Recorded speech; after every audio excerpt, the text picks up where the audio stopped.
Hello everyone, welcome back to doctor SIP.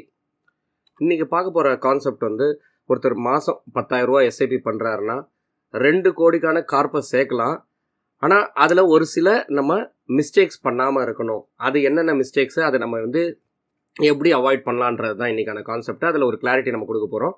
So இன்றைக்கி நடக்கிற market வாலட்டிலிட்டிக்கு 3 முக்கியமான காரணம். ஒன்று யூஎஸ் ஈரானோட கான்ஃப்ளிக்ட்டு, இன்னொன்று ஆயில் சப்ளையோட டிஸ்ரப்ஷன், அப்புறம் மேசிவாக எஃப்ஐ இது வரைக்கும் செல் பண்ணது. இப்போ இன்ஃப்ளோ ஸ்டார்ட் ஆகிருக்குது, பட் பொதுவாக மேக்ஸிமமாக எஃப்ஐயை செல் பண்ணியிருக்காங்க. ஆனால் இந்த 3மே பார்த்திங்கன்னா நம்ம கண்ட்ரோலில் இல்லாதது.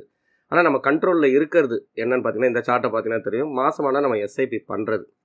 இன்றைக்கி நிறைய பேருக்கு உள்ள கன்ஃபியூஷனே நான் எஸ்ஐபியை கண்டினியூ பண்ணலாமா, இல்லை பாஸ் பண்ணிட்டோமா, இல்லை ஸ்டாப் பண்ணிட்டோமான்றது தான் பேசிக்காக வர கன்ஃபியூஷன். ஆனால் நம்ம என்ன புரிஞ்சுக்கணுன்னா, மார்ச் 2017 இந்த டேட்டா பாருங்கள், 4000 கோடி. இன்றைக்கி மார்ச் 2026 பார்த்திங்கன்னா 32,000 கோடி. அப்போ எஸ்ஐபி இன்ஃப்ளோ ரொம்பவே அதிகரிச்சிருக்கு. ஓகேங்களா? அப்போ நம்ம இந்த டைமில் இருக்கிற இதுவை நம்ம மிஸ் பண்ணிட்டோம், பாஸ் பண்ணிட்டோம், இல்லை ஸ்டாப் பண்ணிவிட்டு லேட்டராக ஸ்டார்ட் பண்ணிக்கலான்னு பார்த்தீங்கன்னா, அதை வேறு ஒருத்தர் இந்த ஆப்பர்ச்சுனிட்டியை கண்டிப்பாக அவங்க எடுத்துகிட்டு போயிருப்பாங்க. நம்ம இந்த பஸ்ஸை மிஸ் பண்ணியிருப்போம். ஓகே, அடுத்தது இது இந்த டேட்டாவை பாருங்கள், ரொம்ப முக்கியமான டேட்டா. நிறைய பேர் இருக்கிற கன்ஃபியூஷனும் இதுதான். மாதமானால் நான் வாங்கும் போது அன்றைக்கி ஹையில் இருக்குது. அதாவது எஸ்ஐபி ஆட்டோமேட்டிக்காக டெபிட் ஆகும்போது பார்த்திங்கன்னா ஹையில் டெபிட் ஆகிடுது. அப்போ நான் மேனுவலாக எஸ்ஐபி பண்ணேன்னா அந்த மாதத்தில் நான் பார்த்து எந்த டேயில் நல்லா லோவாக விழுதுன்னு பார்த்துட்டு நான் வாங்கிக்கலாம் மேனுவலாக அப்படின்ற மாதிரி நினைப்பாங்க. ஆக்சுவலாக ரியாலிட்டியில் பார்த்திங்கன்னா இந்த மாதிரி ஒருத்தர் பிஎஸ்சி சென்செக்ஸோட டேட்டா தான் இது. ஆகஸ்ட் 96 2026 ரியர்லி 30 வருஷம். அதாவது 30 வருஷமும் வருஷம் எல்லா மாதமும் கரெக்டாக அவர் எந்த டே பெஸ்ட்டு டேன்னு பார்த்து வாங்குறாரு, லோவஸ்ட்டு டேவாக கரெக்டாக பார்த்துட்டு வாங்குறாருன்னா அவருக்கு 13% தான். ஒருத்தர் வாங்குறாரு, ஆனால் டைமிங் மிஸ் ஆகிடுதுங்க. ஒவ்வொரு தடவை வாங்கும் போதும் பார்த்திங்கன்னா அன்லக்கி தான் அவர். டைமிங் மிஸ் ஆனாலும் அவரும் 13% தான். அதாவது நான் சொல்கிறது என்னென்னா, லாங் டேர்மில் ஒரு 30 வருஷம் பார்க்கும்போது இந்த டைமிங் நீங்கள் பார்த்து வாங்குறீங்க பார்த்தீங்களா, அது பெருசாக உங்களுக்கு டிஃப்ரென்ஸ் கொடுக்காது. ஒருத்தர் ஆட்டோமேட்டிக்காக எஸ்ஐபியில் எவ்ரி 15th போகுது அப்படின்னு எடுத்துப்போம். Disciplined investor. அவர் மார்க்கெட் நாய்ஸ்லாம் கேட்டு எதுவும் ஸ்டாப் பாஸ்லாம் பண்ணலை, கண்டினியூ பண்ணிகிட்டே இருக்கிறார். அவருக்கும் 13% கிடச்சிருக்கு. அப்போ நம்ம இந்த எஃபர்ட் எடுக்கிறதுனால பெரிய டிஃப்ரென்ஸ் கிடையாதுன்றதை புரிஞ்சுக்கிறோம். இது ரிட்டர்ன்ஸில் பார்த்தோம்.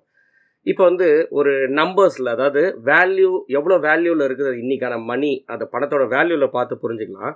அதே ஆகஸ்ட் 98 2026 ஜூன் இதில் ஒருத்தர் இன்வெஸ்ட்மெண்ட் பண்ணியிருக்கிறாரு. மாதமான 10,000 ரூபா போட்டுகிட்டே வராரு. பெஸ்ட்டு டேவாக பார்த்து போடுறாரு. ஏற்கனவே நம்ம பேசினபடி அவர் டோட்டலாக இன்வெஸ்ட்மெண்ட் பண்ணது பார்த்திங்கன்னா 32,70,000 ரூபா.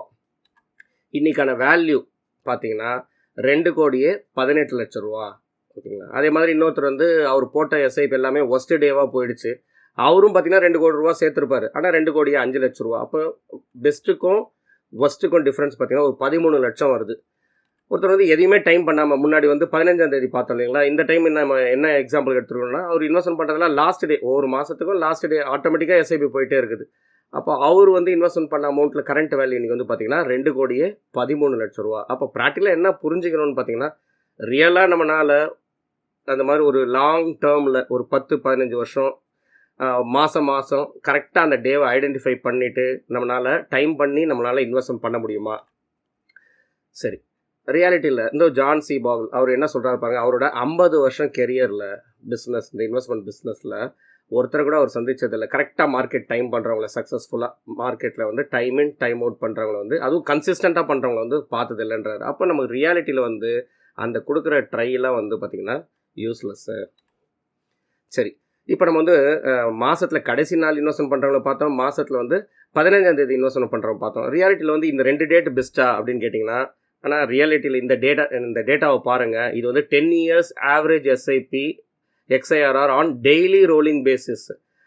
96 2026 30 வருஷத்துக்கான டேட்டா பார்த்திங்கன்னா எனி டே 1ஆம் தேதியாக இருந்தாலும் சரி, 2ஆம் தேதி 3ஆம் தேதி, எனி டே நீங்கள் எடுத்திங்கனாலுமே 13% தான். அப்போ டே எந்த டேட்டுன்றது முக்கியம் கிடையாது. நமக்கு என்னென்னா நம்ம அக்கௌண்ட்டுக்கு சேலரியில் என்றைக்கு பணம் இருக்கும்.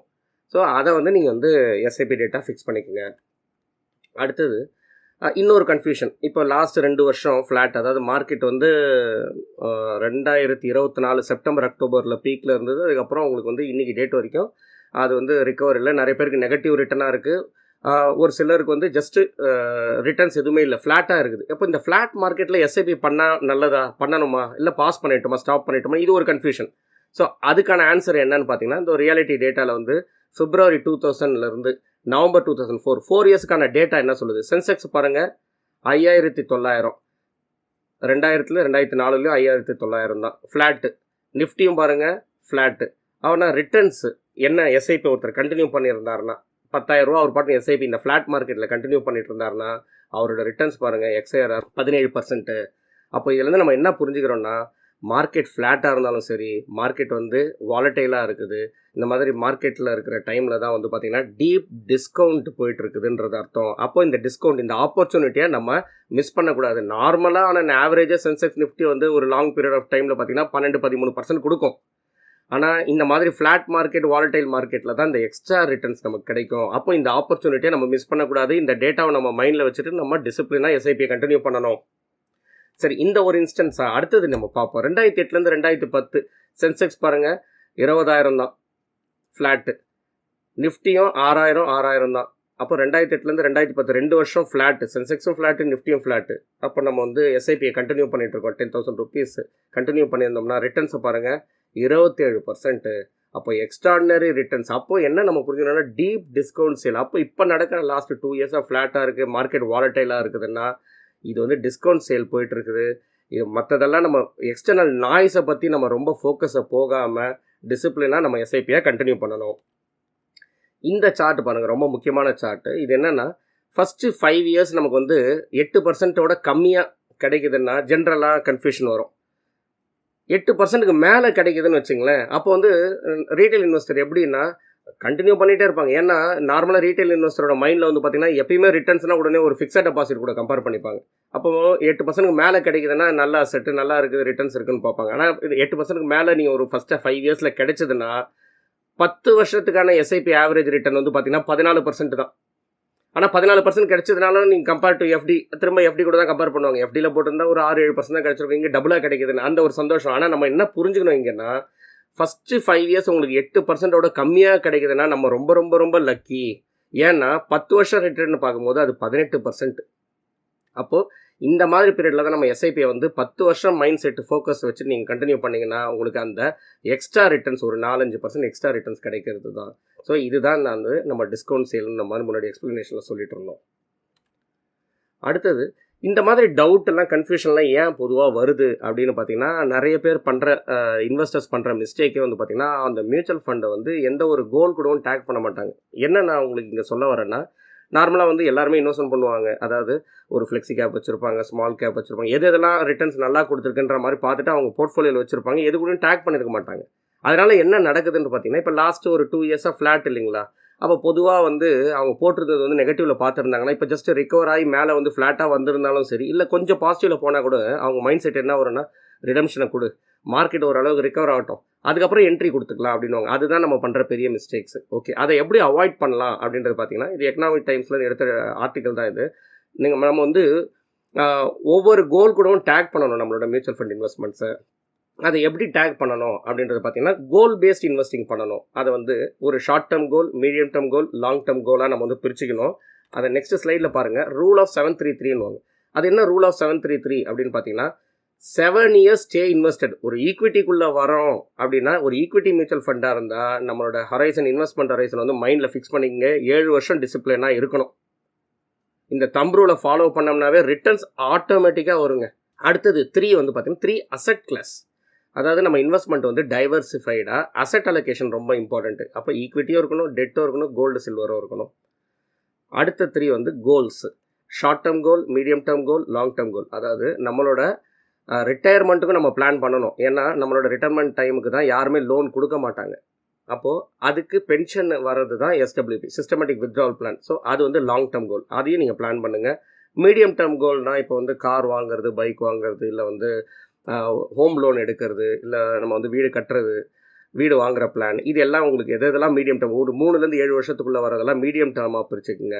அதோட கம்மியாக இருக்குது 1-3 வருஷத்துக்குள்ளே இருக்கிறதெல்லாம் ஷார்ட் டேர்மாக வச்சுங்க. ஸோ ஷார்ட் டேர்ம் அதுக்கேற்ற மாதிரி ஃபண்ட் செலெக்ஷனை பண்ணிவிட்டு அதையெல்லாம் டேக் பண்ணிட்டீங்கன்னா அப்போது என்ட்ரி எல்லாரும் கொடுத்துருவாங்க. அதாவது ஒரு ஃபண்டை போய் வாங்குறது ஈஸி. ஆனால் அந்த ஃபண்டை விட்டு வெளியில் வர்றது நமக்கு தெரியணும் இல்லைங்களா? அதுதான் வந்து இங்கே டேக் பண்ணுறோம். அப்போ என்னன்னா அந்த கோலை அச்சீவ் பண்ணும்போது அந்த பர்பஸுக்கு நம்ம சேர்த்த பணம் அந்த பர்பஸ் வரும்போது நம்ம வெளியேறிடுவோம் இல்லைங்களா? அப்போ எக்ஸிட்டும் நம்ம பிளான் பண்ணியாச்சு இல்லை, அதை எக்ஸிக்யூட் பண்ணுறதுக்கு தான் ரொம்பவே இந்த ஸ்ட்ராட்டஜி வந்து ரொம்ப இம்பார்ட்டண்ட்டு. சரி, ப்ராக்டிக்கலாக நம்ம எப்படி பண்ணுறோன்றதுக்கு தான் இந்த ஸ்லைடை நான் ஷேர் பண்ணியிருக்கேன். இப்போ ஒரு கிளைண்ட்டுக்கு வந்து 2045 வந்து அவருக்கு சிஸ்டமேட்டிக் வித்ட்ராவல் பிளானாக மாதமானா 75,000 வேணும். அதுதான் அவரோட ரிக்குவயர்மெண்ட்டு. அதுக்கு 1 கோடி ரூபா சேர்க்கணுன்றது அவரோட விருப்பம். அப்போ அந்த 1 கோடி ரூபா வந்து சேர்க்கறத இந்த பர்டிகுலராக இந்த 2 ஃபண்டில் டேக் பண்ணியாச்சு. இந்த கோலுக்கு வந்து இன்னொரு 18 வருஷம் இருக்குது. ஓகே, அப்போ இது நம்ம என்ன பண்ணணும்னு கேட்டிங்கன்னா 6 மாதத்துக்கு ஒரு தடவை, வருஷத்துக்கு ஒரு தடவை. ஓகேங்களா? இது ஏன்னா இது ரொம்ப லாங் டேர்ம்னால வருஷத்துக்கு ஒரு தடவை பார்த்தா போதும். வருஷத்துக்கு ஒரு தடவை இந்த பர்டிகுலர் 2 ஃபண்டும் பெஞ்ச் மார்க் இண்டெக்ஸ் கொடுவோம், அந்த கேட்டகரி கொடுவோம் ஆவரேஜ், அது ரெண்டுத்தையும் நம்ம வந்து பீட் பண்ணிட்டோம்னு வச்சுங்களேன். இந்த ஃபண்டில் நம்ம வந்து கண்டினியூ பண்ணிகிட்டே போகணும். ஒரு வேளை அந்த ஃபண்ட் மேனேஜர் சேஞ்சாக இருந்தாலும், ஏதோ சிவியராக நம்ம ஒரு அண்டர் பர்ஃபார்ம் பண்ணுறாரு, ஏதோ ஒரு டேட்டா வைஸ் ஒரு ரீசன் இருக்குது அப்படின்னா, அப்போ அதுக்கு என்ன ஆல்டர்னேட்டிவ், நம்ம என்ன ஆக்ஷன் எடுக்கலான்றது தான். மோஸ்ட் ஆஃப் த டைம் பார்த்தீங்கன்னா நோ ஆக்ஷன், எதுவும் பண்ணாததே ஒரு பெஸ்ட் ஆக்ஷனாக இருக்கும். ஒரு சில டைம் நமக்கு தேவைப்பட்டால் கண்டிப்பாக அந்த ஆக்ஷனை எடுக்கணும். அதை தான் நம்ம வந்து இந்த மாதிரி கோல்ஸை நம்ம டேக் பண்ணிவிட்டு அந்த ஃபண்டை டேக் பண்ணிட்டு இருக்கும்போது ரிவ்யூ பண்ணுறதுக்கு நமக்கு ஒரு மீனிங்ஃபுல்லாக இருக்கும். அடுத்தது காலேஜ் ஃபீஸ் கட்டுறதுன்னும் போது இது வந்து மீடியம் டேர்மில் வரும். போனது எப்படி நம்ம லாங் டேர்மில் பார்த்தோமோ இது வந்து மீடியம் டேர்ம் ரிக்குவயர்மெண்ட். அவருக்கு வந்து என்ன 2030 வந்து ஒரு 10 லட்ச ரூபா தேவைப்படுதுன்னும் போது இன்றைக்கி 3 லட்ச ரூபா சேர்த்துருக்கிறாரு. அப்போ எஸ்ஐபி கண்டினியூ பண்ணிட்டு இருப்பார், எப்பப்பெல்லாம் அடிஷனல் பர்ச்சேஸும் பண்ணிட்டு இருப்பார். அதுக்கு 4 ஃபண்டு நம்ம டேக் பண்ணியிருக்கிறோம். ஸோ இந்த கோல் அமௌண்ட் ரீச் ஆகும்போது அந்த பர்பஸுக்கு இதுலேருந்து நம்ம எக்ஸிட் கொடுத்துருவோம். ஸோ இதுதான் வந்து டேகிங், கோல் டேகிங்ன்றது இம்பார்ட்டன்ட்டு. அதே மாதிரி ஒரு மேரேஜுக்காக 2038 அவருக்கு தேவைப்படுது, இன்னும் 11 வருஷம் இருக்குது, அதுக்கு ஒரு 5 ஃபண்டை நம்ம டேக் பண்ணியிருக்கிறோம். அமௌண்ட் எவ்வளோ தேவைப்படுதுன்னா ஒரு 21 லட்ச ரூபா தேவைப்படுது. ஸோ நம்ம ஒவ்வொருத்தரும் அவங்க ரிக்குவயர்மெண்ட் அவங்க அண்டர்ஸ்டாண்ட் பண்ணிக்கிட்டு அந்த கோல், அதாவது எத்தனை வருஷம் இருக்குது, எவ்வளோ அமௌண்ட்டு தேவை, இன்றைக்கான இது வச்சு இன்ஃப்ளேஷன் அட்ஜஸ்டடாக அந்த வேல்யூவை கண்டுபிடிச்சிட்டு அதை நீங்கள் வந்து பர்டிகுலர் ஃபண்டை டேக் பண்ணி வச்சுட்டோம்னா அப்போ ஆனுவல் ரிவ்யூ பண்ணிவிட்டு அந்த கோல் டுவர்ட்ஸ் நம்ம ப்ராக்ரஸ் பண்ணுறதுக்கு ஈஸியாக இருக்கும். சரி, அப்போ பேசிக்காக என்ன பண்ணணும், என்ன இதுக்கு பேசிக் ஸ்டெப்ஸ்னு பார்த்தீங்கன்னா, ஃபஸ்ட்டு அவங்களோட ஏஜ் தெரிஞ்சுங்க. 36 வயசு இருக்குது. இப்போ எக்ஸாம்பிள் இந்த கிளைண்ட்டுக்கு வந்து 36 வயசு. அவருக்கு மாதமான இன்றைக்கான எக்ஸ்பென்ஸே அவரோட ஃபேமிலி ரன் பண்ணுறதுக்கு தேவைப்படுறது வந்து 60,000 ரூபா. அவங்க ஸ்பௌஸோட ஏஜ் வந்து 32, 2 குழந்தைங்க. ஃபஸ்ட்டு குழந்தையோட வயசு 7, ரெண்டாவது குழந்தையோட வயசு 2. இப்போ இவருக்கு வந்து என்ன ரிட்டையர்மெண்ட் கார்பஸ் தேவைன்னு பார்த்தீங்கன்னா 5 கோடி ரூபா தேவை. இந்த 5 கோடி ரூபா நமக்கு எப்படி தேவைப்படுது, அதுக்கு என்ன அசம்ஷன், எதை பேஸ் பண்ணிவிட்டு நம்ம வந்து இந்த 5 கோடி ரூபான்னு டிசிஷனுக்கு வந்தோம் அப்படின்றது பார்த்தீங்கன்னா, அவருக்கு வந்து 60வது வயசில் பணம் தேவைப்படுதுங்க, pension, SWP systematic withdrawal plan. இன்றைக்கி தேதிக்கு வந்து 60,000 ரூபான்றது வந்து இன்ஃப்ளேட்டடாக எவ்வளோ இன்ஃப்ளேஷன்னா 5% இன்ஃப்ளேஷனில் 24 வருஷத்துக்கு அப்புறம் அவருக்கு வந்து என்ன வேல்யூ தேவைப்படுது, அந்த வேல்யூலேருந்து நம்ம சிஸ்டமேட்டிக் வித்ட்ராவல் பண்ண போகிறோம். இதுதான் கான்செப்ட். அப்போது ப்ரீ ரிட்டையர்மெண்ட்டுக்கு வந்து அவர் எஸ்ஐபி பண்ணும்போது 11% ரிட்டர்ன் கிடைக்கிற மாதிரி நம்ம அசம்ஷன் எடுத்துட்டோம். ஆக்சுவலாக இன்ஃபேக்ட் உங்களுக்கு 12-13% கிடைக்கும். ஒரு சில ஃபண்ட்ஸில் அதோட அதிகமாக கொடுக்குது. அது மாதிரி அதிகமாக வரும்போது நம்ம இந்த கார்பஸை சீக்கிரமாக ரீச் பண்ண போகிறோம். நம்ம ஏன் 11%க்கு எடுத்துருக்கிறோம் கேல்குலேஷன் பர்பஸ்ன்னு பார்த்தீங்கன்னா ஒரு மார்ஜின் ஆஃப் சேஃப்டிக்காக தான். அப்போ எனி டைம் நம்ம வந்து நம்மளோட இந்த கோல்ன்றது இம்பார்ட்டண்ட்டு. அப்போ அதுக்கு நம்ம சேஃப்டி வைக்கிறதுக்கு தான் 11%. அதே மாதிரி போஸ்ட் ரிட்டையர்மெண்ட் பார்த்தீங்கன்னா இங்கே ஒரு சேஃப்டி எடுத்துருக்கிறோம். 7% தான் நம்ம வச்சுருக்கிறோம். ஏன்னா இன்வெஸ்ட்மெண்ட் பண்ணும்போது நீங்கள் எஸ்ஐபி வந்து ஈக்விட்டி ஃபண்ட்ஸில் வச்சுப்போம். அதே போஸ்ட் ரிட்டையர்மெண்ட் பார்த்தீங்கன்னா ஒரு ஃபிக்ஸ்ட் இன்கமாக நம்மளோட மேஜர் கார்பஸ் இருக்கும். அப்போ நம்ம ஒரு எக்ஸ்பெக்டட் வந்து ஒரு 7% வைக்கும் போது எஸ்டபிள்யூபி வந்து எத்தனை வருஷத்துக்கு, அதாவது 60 வயசில் ஸ்டார்ட் பண்ணால் அவரோட லைஃப் எக்ஸ்பெக்டன்சி ஒரு 90 வயசு வரைக்கும். அப்போ 30 வருஷத்துக்கு நமக்கு இன்கம் ரெகுலராக வரணும், மாதம் வரணும். 5% வந்து இன்க்ரிமெண்டலாக வரணும் வருஷம். ஓகே, அதுக்கு வந்து எவ்வளோ தேவைப்படும்ன்றது வந்து பார்த்திங்கன்னா 5 கோடி ரூபா. அதே மாதிரி கரண்ட்டாக இன்றைக்கி இருக்கிற ஆனுவல் எக்ஸ்பென்சஸ் வந்து பார்த்திங்கன்னா 60,000 ரூபா 12 மாதத்துக்கு, வருஷத்துக்கு பார்த்திங்கன்னா 7,20,000 ரூபா. இதோட இன்ஃப்ளேட்டட் வேல்யூ அவரோட 60வது வயசில் வருஷத்துக்கே 23 லட்ச ரூபா தேவை. அது ரியாலிட்டியில் எப்படி அந்த கேஷ் ஃப்ளோவை பார்ப்போம் நெக்ஸ்ட் பேஜில். அப்போது இது 36லேருந்து 60 வரைக்கும் அவர் இன்வெஸ்ட்மெண்ட் பண்ணிட்டு வராரு. 60வது வயசில் வருஷத்துக்கு பிகினிங் ஆஃப் த இயர் வந்து வித்ட்ராவல் எவ்வளோ பண்ணுவார், 23 லட்ச ரூபா. அப்போது அந்த வருஷத்துக்கான எக்ஸ்பென்சஸை இது வந்து மேட்ச் பண்ணிடும். அடுத்தடுத்த வருஷம் வந்து 5% இன்க்ரிமெண்டலாக இன்ஃப்ளேஷன் அட்ஜஸ்டடாக நம்ம வந்து இன்க்ரிமெண்டலாக வித்ட்ராவல் பண்ணுறோம். அவரோட 90வது வயசு வரைக்கும் அப்படி இருக்கும். ஸோ இந்த மாதிரி ஒரு பிளானிங் அவர் பண்ணிக்கலாம். அதுக்கு அடுத்தது வந்து அவங்களோட பசங்களோட எஜுகேஷனுக்காக. அப்போ கிராஜுவேஷன், போஸ்ட் கிராஜுவேஷன். அப்போ கிராஜுவேஷனுக்கு இன்றைக்கி தேதியில் வந்து பார்த்திங்கன்னா 5 லட்ச ரூபா மினிமம். ஓகேங்களா. ஏன்னா நிறைய பேர் பண்ணுற மிஸ்டேக், நிறைய பேரண்ட்ஸ் பண்ணுற மிஸ்டேக் என்னன்னா ஃபுல்லாக வந்து பேங்க் லோனே டிபெண்ட் பண்ணுறது தான். அப்போ நம்ம எப்படி என்ன பண்ணலாம்னா ஒரு அளவுக்கு மினிமமாக ஒரு பிளானிங்கை பண்ணிட்டோம்னா எக்ஸ்ட்ரா இருக்க காஸ்ட்டு கூட நம்ம வந்து லோன் மாதிரி போய்க்கலாம்.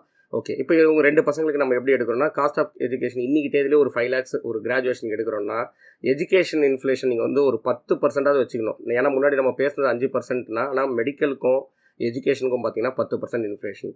அப்போது 2 குழந்தைங்களும் தனித்தனியாக கிராஜுவேஷனுக்கு பார்த்தோம்னா ஒரு குழந்தைக்கு எஸ்ஐபி வந்து 5000 ரூபா தேவைப்படுது, இன்னொரு குழந்தைக்கு ஒரு 4000 ரூபா தேவைப்படுது.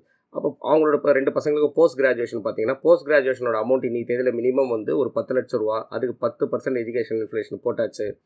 அப்போது ஃபஸ்ட்டு இருக்கிறவங்களுக்கு வந்து போஸ்ட் கிராஜுவேஷனுக்கு ஒரு 9900 ரூபா, அதாவது நியர்லி ஒரு 10,000 ரூபா பண்ணணும். இன்னொரு குழந்தைக்கு வந்து 8500 ரூபா கிட்ட பண்ணணும். அப்போ நம்ம வந்து இப்போவே வந்து ஒரு கிராஜுவேஷனுக்கும் போஸ்ட் கிராஜுவேஷனுக்கும் பிளான் பண்ணியாச்சு.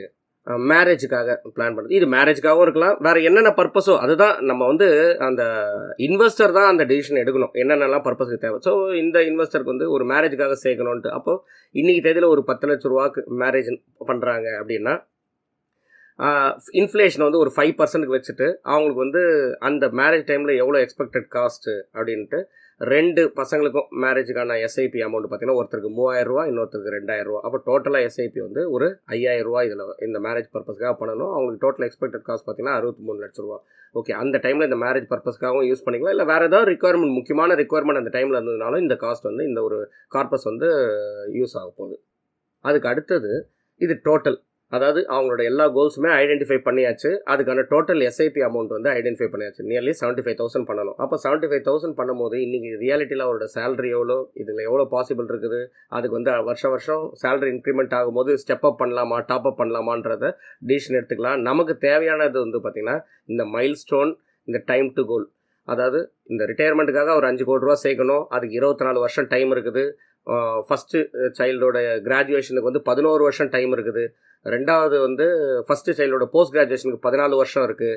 அப்புறம் ரெண்டாவது சைல்டோட கிராஜுவேஷனுக்கு 16 வருஷம், ரெண்டாவது சைல்டோட போஸ்ட் கிராஜுவேஷனுக்கு 19 வருஷம். ஸோ இந்த மாதிரி எல்லா டிஃப்ரெண்ட் டைம் பீரியடுக்கு எவ்வளோ அமௌண்ட்டு தேவைன்றது இருக்குது, எவ்வளோ எஸ்ஐபி அமௌண்ட் இருக்குது. அப்போ இதுக்கு ப்ரையாரிட்டி நம்ம கொடுத்துக்கலாம். இப்போ ரிட்டையர்மெண்ட்க்கு பார்த்திங்கன்னா நமக்கு வந்து லோனே கிடைக்காது. அப்போ ரொம்ப இம்பார்ட்டன்ட் இது.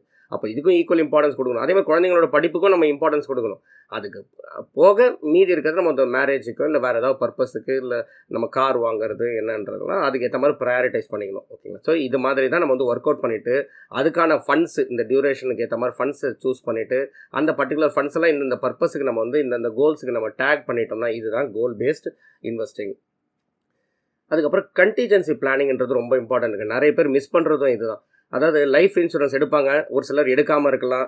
தேவையா இல்லையான்றது எப்படி டிசைட் பண்ணணும், அதே மாதிரி எவ்வளோ அமௌண்ட் தேவைன்றது எப்படி டிசைட் பண்ணணும். இந்த இன்வெஸ்டருக்கு வந்து பார்த்திங்கன்னா ஒரு 2 கோடி ரூபா தேவை. ஏன் இந்த 2 கோடி ரூபான்னு பார்த்தீங்கன்னா இந்த 2 கோடி ரூபாவை வந்து ஒரு ஃபிக்ஸ்டு இன்கமில் இன்வெஸ்ட்மெண்ட் பண்ணார்னா அதில் வர இன்ட்ரெஸ்ட் அமௌண்ட்டை வந்து அவங்க சேலரிக்கு மேட்ச் பண்ணுற மாதிரி இருக்கணும். அதாவது ஒரு இன்வெஸ்டர் ஒருத்தர் ஃபேமிலி மெம்பர் இருக்கிறாரு, அவர் தான் வந்து breadwinner of the family, அவர் தான் ஏர்ன் பண்ணுறாரு, அவரை நம்பி அவரோட ஃபேமிலி டிபெண்டன்ஸாக இருக்கிறாங்கன்னா இன்கேஸ் ஏதோ ஒரு லாஸில் அட்லீஸ்ட் அந்த அமௌண்ட் வந்து ஒரு ஃபிக்ஸ்டு இன்கமில் இன்வெஸ்ட்மெண்ட் பண்ணால் சேலரியை ரீப்ளேஸ் பண்ணுற மாதிரி இருக்கணும். அப்போது ஒரு சிலருக்கு வந்து டிபெண்டன்ஸ் இல்லை, அவங்க ஃபேமிலி அவங்கள டிபெண்ட் பண்ணி இல்லை, ஆல்ரெடி வெல்த்லாம் இருக்குது அப்படின்னா அவங்களுக்கு லைஃப் இன்சூரன்ஸோ டேர்ம் இன்சூரன்ஸோ தேவையே படாது. ஓகேங்களா. ஸோ அந்த டிசிஷனை இதை வச்சு பேஸ் பண்ணி எடுத்துக்கணும். அடுத்தது ரொம்ப இம்பார்ட்டன்ட் வந்து ஹெல்த் இன்சூரன்ஸு.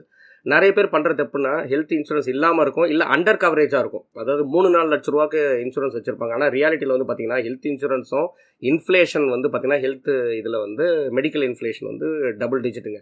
ஒரு 10% நம்ம எடுத்துட்டோம்னா கூட இன்றைக்கி தேதியில் மினிமம் ஒரு 10 lakhs தேவைப்படும். ஸோ இந்த ஃபேமிலிக்கு வந்து ஒரு 25 lakhs தேவைப்படும். ஏன்னா ஃபுல் ஃபேமிலிக்கு நம்ம கவர் பண்ணுறதுனால சொல்லியிருக்கோம். இதை வந்து எப்படி பிளான் பண்ணிக்கலாம்னு 25 lakhs பேஸ் கவராகவும் போகலாம், இல்லைனா 10 lakhs பேஸ் கவர் போயிட்டு சூப்பர் டாப்பப்பாக ஒரு 15 lakhs வச்சுக்கலாம். ஸோ இதை நாங்கள் சஜஸ்ட் பண்ணுறோம், ரெக்கமெண்ட் பண்ணுறோம். அடுத்தது எமர்ஜென்சி ஃபண்டிங். அதாவது அவருக்கு மாதம் இன்றைக்கான எக்ஸ்பென்ஸ் எவ்வளோ, 60,000 ரூபா. அப்போ வருஷத்துக்கு 7,20,000 ரூபா. அப்போ மினிமம் 7,20,000 ரூபா அவர் வந்து எமர்ஜென்சி ஃபண்டிங்காக சேஃப்டி பண்ணி வைக்கணும். அவருக்கு எப்போயாவது ரெக்குவயர்மெண்ட் இருக்குதுன்னா அட்லீஸ்ட் ஒரு வருஷத்துக்கு அவரோட ஃபேமிலியோட எக்ஸ்பென்சஸை மேனேஜ் பண்ணுற மாதிரி இருக்கணும். ஸோ பேசிக்காக எப்படி நம்ம வந்து பிரிச்சுக்கிறோன்னா அவரோட இன்வெஸ்ட்மெண்ட்டோட இதுவை வந்து 55% டுவர்ட்ஸ் ரிட்டையர்மெண்ட்டு, சைல்டோட எஜுகேஷனுக்கு ஒரு 14%, போஸ்ட் கிராஜுவேஷனுக்கு ஒரு 24%, அப்புறம் மேரேஜ் பர்பஸுக்கு ஒரு 7%ன்ற மாதிரி ஒரு நம்ம இன்வெஸ்ட்மெண்ட்டை வந்து ஸ்ப்ளிட் பண்ணிக்கிறோம். சரி, இது வந்து எங்கள் கம்பெனி நேம் வந்து திஷா ஃபின்சர்வ். நாங்கள் வந்து AMFI registered mutual fund SIF distributor. எங்களோட ஏஆர்என் வந்து 303641. ஓகே, இங்கே முக்கியமான ஒரு விஷயம் ஷேர் பண்ணணும். என்னென்னா, நிறைய இப்போ நம்ம யூடியூப் இல்லை சோஷியல் மீடியாவில் பார்த்தீங்கன்னா டைரக்ட் பிளான், ரெகுலர் பிளான் எது பெட்டர், ஒரு சில ஃபின்ஃப்ளூயன்சர்லாம் வந்து பார்த்திங்கன்னா மியூச்சுவல் ஃபண்ட் டிஸ்ட்ரிபியூட்டர்ஸ்லாம் வந்து கமிஷனுக்காக உங்களுக்கு சேல் பண்ணுறாங்க. அதனால் நீங்கள் வந்து அதை அவாய்ட் பண்ணிவிட்டு நீங்கள் வந்து டைரக்ட் பிளான் போங்கன்னுவாங்க. நான் என்னோடய ஒப்பீனியன் என்னன்றதை நான் உங்களுக்கு ஷேர் பண்ணுறேன். அதை நீங்கள் கொஞ்சம் அண்டர்ஸ்டாண்ட் பண்ணிக்கங்க. ஏன்னா ஃபைனல் டிசிஷன் மேக்கிங் வந்து ஒரு விஷயம் புரிஞ்சதுக்கப்புறம் தான் நம்ம டிசிஷன் எடுக்கணும், ரைட்டுங்களா? ஸோ எதுக்கு நான் உங்களுக்கு சொல்ல வரேன்னா, இப்போ நாங்கள் எங்களோட பிஸ்னஸ் வந்து மியூச்சுவல் ஃபண்ட் எஸ்ஐஎஃப் டிஸ்ட்ரிபியூஷனாக இதை டிஸ்ட்ரிபியூட் பண்ணும்போது இந்த ப்ராடக்ட்லுக்காக அந்தந்த அசெட் மேனேஜ்மெண்ட் கம்பெனிஸ்லேருந்து எங்களுக்கு கமிஷனாக கிடைக்கும். அது கரெக்டு. ரெண்டாவது, இப்போ நாங்கள் ரெகுலர் பிளான் சொல்கிறதுக்கு பதில் டைரக்ட் பிளான் சொல்லலாமான்னு கேட்டிங்கன்னா அதுக்கான ஆப்ஷன் கிடையாது. அது எங்களோட ரோல் கிடையாது, எங்களோட கோட் ஆஃப் கண்டக்டில் வராது. சரி, அதுக்கு யாராவது இருக்காங்களான்னு கேட்டிங்கன்னா கண்டிப்பாக இருக்கிறாங்க. இது வந்து நான் ஆன்லைன்லேருந்து தான் எடுத்தேன். நான் ஃபார் இது நம்மளோட எஜுகேஷன் பர்பஸுக்காக தான் நான் உங்களுக்கு ஷேர் பண்ணுறேன். அதனால தான் அவங்களோட பர்சனல் டீட்டெயில்ஸ்லாம் நான் ஹைட் பண்ணிட்டேன். ஆனால் நம்ம இதை வந்து அண்டர்ஸ்டாண்ட் பண்ணிக்கலாம், இவங்களோட ரோலு என்ன, இவங்க யாருன்றதை புரிஞ்சுக்கிறதுக்காக. ஓகேங்களா? இவங்களை வந்து இப்போ எங்களை எப்படி மியூச்சுவல் ஃபண்ட் எஸ்ஐஎஃப் டிஸ்ட்ரிபியூட்டர்னு சொல்கிறோமோ, இவங்களை வந்து ஆர்ஐஏ ரிஜிஸ்டர்ட் இன்வெஸ்ட்மெண்ட் அட்வைசர்னு சொல்லுவோம். அவங்களும் செபியில் வந்து ரிஜிஸ்டர் பண்ணியிருக்காங்க. அவங்களுக்கான நம்பர் ஆர்ஐஏ நம்பர்னு இருக்கும் பாருங்கள், லைசன்ஸ் நம்பர். ஓகே, இவங்க சர்டிஃபைடா? ஆமாம், சர்டிஃபைடு. அதுக்கான ஃபினான்ஷியல் பிளானிங் ஸ்டாண்டர்ட்ஸ்க்கான சர்டிஃபிகேஷன் இருக்குது. Qualified personal finance professional QPFP certification இருக்குது. இவர் வந்து மாஸ்டர்ஸ் டிகிரி வந்து எக்கனாமிக்ஸ் முடிச்சிருக்காரு. இந்த மாதிரி ஒவ்வொருத்தரும் நீங்கள் அவங்க யாரெல்லாம் ஆர்ஐஏ இருக்காங்க பார்த்தீங்கன்னா அவங்களுக்கு இந்த மாதிரி குவாலிஃபைடாக இருப்பாங்க. நான் இது எதுக்கு நான் உங்களுக்கு மென்ஷன் பண்ணுறேன் அப்படின்னா, அவங்களோட வெப்சைட்லேயே மென்ஷன் பண்ணியிருக்காங்க பாருங்கள், ஃபீ ஒன்லி ஃபினான்ஷியல் அட்வைசர். அப்படின்னா என்னென்னா, அவங்க உங்களுக்கு டைரக்ட் பிளான் சஜஸ்ட் பண்ணுவாங்க, அதுக்கான ஃபீ வாங்கிப்பாங்க. சரி, ஓகே, ஃபீ வாங்கிப்பாங்கன்னா எப்படி இதை அண்டர்ஸ்டாண்ட் பண்ணிக்கிறது? செபி ஆம்ஃபி அவங்க வந்து என்ன சொல்கிறாங்க அப்படின்னு பார்த்தீங்கன்னா, செபி என்ன சொல்கிறாங்கன்னா, RIAs can now charge fees up to 1.5 lakhs per family in fixed fees. அது மாதிரி இப்போ ஃபீ வாங்குறாங்கன்னா 1.5 lakhs. அப்போ ஃபிக்ஸ்டு ஃபீன்னு இருக்க வேறு ஏதாவது மாடல் இருக்கா அப்படின்னு பார்த்தீங்கன்னா, ஆமாம், அட்வைசரி ஃபீ மாடல், அசட் அண்டர் அட்வைசரி ஃபீ மாடல் இருக்குது. அது என்னன்றது பார்ப்போம். ஸோ ஃபிக்ஸ்டு ஃபீ பார்த்தாச்சு. அசட் அண்டர் அட்வைசரி ஃபீ பார்த்தீங்கன்னா 0.5%லேருந்து 1.5% பர் இயர். ஈவன் செபி எந்த அளவுக்கு அலோவ் பண்ணுறாங்கன்னா, maximum 2.5% per year per family வரைக்கும் சார்ஜ் பண்ணலான்றது வந்து செபி அலோவ் பண்ணுறாங்க. ஓகே, இது எதுக்கு நான் இங்கே ஷேர் பண்ணுறேன்னா, நம்ம இந்தியாவில் வந்து அந்த அளவுக்கு இது வந்து பாப்புலர் கிடையாது. அதாவது நம்ம வந்து ஒரு ஃபினான்ஷியல் ரெக்கமெண்டேஷன் கொடுக்குறோம், அவங்களுக்கு வந்து கைடன்ஸ் கொடுக்குறோம், நம்ம வந்து ஒரு டைரக்ட் பிளான் சஜஸ்ட் பண்ணுறோம், அதுக்கான ஃபீஸ் வாங்கணுன்ற மாடல் வந்து பார்த்திங்கன்னா அந்த அளவுக்கு பாப்புலர் இல்லாததுனால இப்போ இதுவா இல்லை வந்து டிஸ்ட்ரிபியூஷனான்னு சூஸ் பண்ணும் போது நாங்கள் வந்து அதை டிஸ்ட்ரிபியூஷனை சூஸ் பண்ணுறோம். என்னென்னா, நிறைய ஒரு மெஜாரிட்டி ரீட்டைல் இன்வெஸ்டருக்கு வந்து பார்த்திங்கன்னா இந்த அளவுக்கு 1.5 lakhs பர் இயர் கொடுக்கறதுக்கோ இல்லை வந்து அவங்களோட இன்வெஸ்ட்மெண்ட் அமௌண்ட்டில் 1.5% அந்த மாதிரி ஒரு சார்ஜஸ் கொடுக்கறதுக்கான பாசிபிலிட்டி கிடையாது. அதனால் கவர்மெண்ட்டு என்ன வச்சுருக்காங்கன்னா, நீங்கள் வந்து டிஸ்ட்ரிபியூட்டர் மாடல் இருக்குது. அப்போ ரீட்டைல் இன்வெஸ்டர் வந்து எந்த அளவுக்கு அவங்க இன்வெஸ்ட்மெண்ட் பண்ணுறாங்களோ அதுக்கு ப்ரொபோஷ்னலாக அந்த பர்டிகுலர் மியூச்சுவல் ஃபண்டு கம்பெனி வந்து கமிஷன் அமௌண்ட்டாக அவங்க நமக்கு வந்து பேமெண்ட் பண்ணுவாங்க. ஸோ இதுதான் டிஃப்ரெண்ட்டு. அதே மாதிரி ஒரு டிஸ்ட்ரிபியூட்டர் நினச்சா ஒருத்தங்கக்கிட்ட 0.5%, ஒருத்தங்கக்கிட்ட வந்து 2%, 2.5% வாங்கலாமான்னு கேட்டிங்கன்னா அதெல்லாம் பாசிபிலிட்டி கிடையாது. ஏன்னா ஆம்ஃபி கைட்லைன்ஸ், செபி கைட்லைன்ஸ் படி இது எல்லாமே வந்து கவர்மெண்ட்டு தான் டிசைட் பண்ணுறது. அதே மாதிரி இந்த 2 மாடலில் ஒரு மாடல் தான் சூஸ் பண்ணணும். அந்த ஒரு மாடலில் நிறைய சக்ஸஸ் பாப்புலரான மாடல் பார்த்திங்கன்னா டிஸ்ட்ரிபியூட்டர் மாடல். அதனால தான் மெஜாரிட்டி பார்த்திங்கன்னா டிஸ்ட்ரிபியூட்டர் லைசன்ஸ் எடுத்திருப்பாங்க. ஓகே, இந்த பாயிண்ட்டை நான் எதுக்கு உங்களுக்கு சொல்ல வரேன்னா, இது வந்து நாங்கள் எங்களோட ஆம்ஃபி ரிஜிஸ்டர் இந்த லைசன்ஸ் தான் ARN 303641. ஓகேங்களா, mutual fund and SIF distributor. வேற இப்போ நான் வந்து கமிங் டு த பாயிண்ட், இப்போ ஒரு சில இன்ஃப்ளூயன்சர் வந்து இதை வந்து கிளியராக பொதுமக்களுக்கு கொண்டு போகாமல் மிஸ்கைடிங்காக மிஸ்லீடிங்காக என்ன பண்ணுறாங்கன்னா, அது வந்து கமிஷனுக்காக தான் வாங்குறாங்க, நீங்கள் வந்து டைரக்ட் பிளானை சஜஸ்ட் பண்ணணும்னு சொல்கிறவங்க வந்து அதே இன்ஃப்ளூயன்சருக்கு என்னோட ரிக்வஸ்ட் என்னென்னா, ஒரு மக்களுக்கு உண்மையாகவே நல்லது பண்ணணும்னு இருந்தால் அவர் வந்து RIA லைசன்ஸை எடுத்துகிட்டு மக்களுக்கு வந்து அந்த ரிஸ்க் ப்ரொஃபைல் அவங்களை அண்டர்ஸ்டாண்ட் பண்ணிவிட்டு அவங்களுக்கு ஸ்டாக்ஸ் பரிந்துரைக்கிறதோ இல்லை வந்து டைரக்ட் பிளான் பரிந்துரைக்கிறதோ கம்மி ஃபீஸ் வாங்கிட்டோ இல்லை ஃபீஸ் இல்லாமலேயோ பண்ணலாம். ஆனால் வந்து பொதுவாக வந்து பார்த்திங்கன்னா அவங்களுக்கு வந்து அந்த ரிஃபரல் மாடல் இதில் ஏர்னிங்ஸ் வரும். ஆனால் அட் த சேம் டைம் பார்த்திங்கன்னா எந்த ஒரு கைட்லைன்ஸ் கூடவும் எந்த ஒரு கோட் ஆஃப் கண்டக்டும் இல்லாமல் அவர் ஏர்ன் பண்ணுறன்றது மட்டும் நோக்கமாக இருக்கிறது வந்து சரியாக இருக்காதுன்றது என்னோட ஒப்பீனியன். இதை நம்ம எப்படி புரிஞ்சுக்கலான்னா, உங்கள் வீட்டு பக்கத்துலேயே ஒரு டாக்டர் இருக்கிறாரு, அந்த டாக்டர்கிட்ட போயிட்டு நம்ம வந்து எப்பப்பெல்லாம் உடம்பு சரியில்லை இருக்குதோ நம்ம போய் பார்த்துக்கிறோம் வரோம், நம்ம பசங்க குழந்தைங்களுக்கும் கொண்டு போய் ஊசிலாம் போடுறாருன்னு வச்சுங்களேன். அப்புறம் நமக்கு தெரிய வருது அவர் வந்து குவாலிஃபைடே கிடையாது அப்படின்னு தெரிய வருது. அவருக்கு வந்து ஜஸ்ட் வந்து எக்ஸ்பீரியன்ஸ் தான் இருக்குது. அதாவது எப்படின்னா ஒரு கம்பவுண்டராகவோ நர்ஸாவோ ஒர்க் பண்ணிட்டுக்கான எக்ஸ்பீரியன்ஸ் இருக்குது. அதை வச்சு அவர் மருந்து மாத்திரை கொடுக்குறாரு, ஊசி போடுறாருன்னா நம்மளால் ஏற்றுக்க முடியாது இல்லைங்களா? ஏன்னா நாளைக்கு ஏதோ ஒரு இதுனா அந்த ரெஸ்பான்சிபிலிட்டி யார் எடுத்துக்கிறதுங்க? அப்போ நமக்கு வந்து ஒரு ப்ரொஃபஷனல் இருக்கணும், டாக்டர்னா ஒரு லைசன்ஸ்டு இருக்கணுன்றது ரிக்குவயர்மெண்ட் இருக்கு இல்லைங்களா? ஸோ அதே மாதிரி இப்போ வந்து ஒரு இன்வெஸ்ட்மெண்ட் ரிலேட்டடாக ஒருத்தவங்க கைட் பண்ணுறாங்க, இந்த பர்டிகுலர் இதில் பாண்டில் இன்வெஸ்ட்மெண்ட் பண்ணுங்கன்றாங்க, இல்லை நீங்கள் வந்து டிமெட் அக்கௌண்ட் ஓப்பன் பண்ணி ஸ்டாக்ஸ் வாங்குங்கன்றாங்க, இல்லை அதுக்குள்ளே போனவுடனே அந்த பர்டிகுலர் ஆப்ஸ்லாம் வந்து பார்த்திங்கன்னா நிறைய சஜஷன் ரெக்கமெண்டேஷன் கொடுக்கும். அதில் மிஸ்லீட் ஆகிட்டு போயிட்டு எஃப்எண்டில் போய் மாற்றவங்க ட்ராப் ஆகிறவங்களும் இருக்காங்க இல்லைங்களா? அந்த ரெஸ்பான்சிபிலிட்டி யார் எடுத்துப்பாங்க?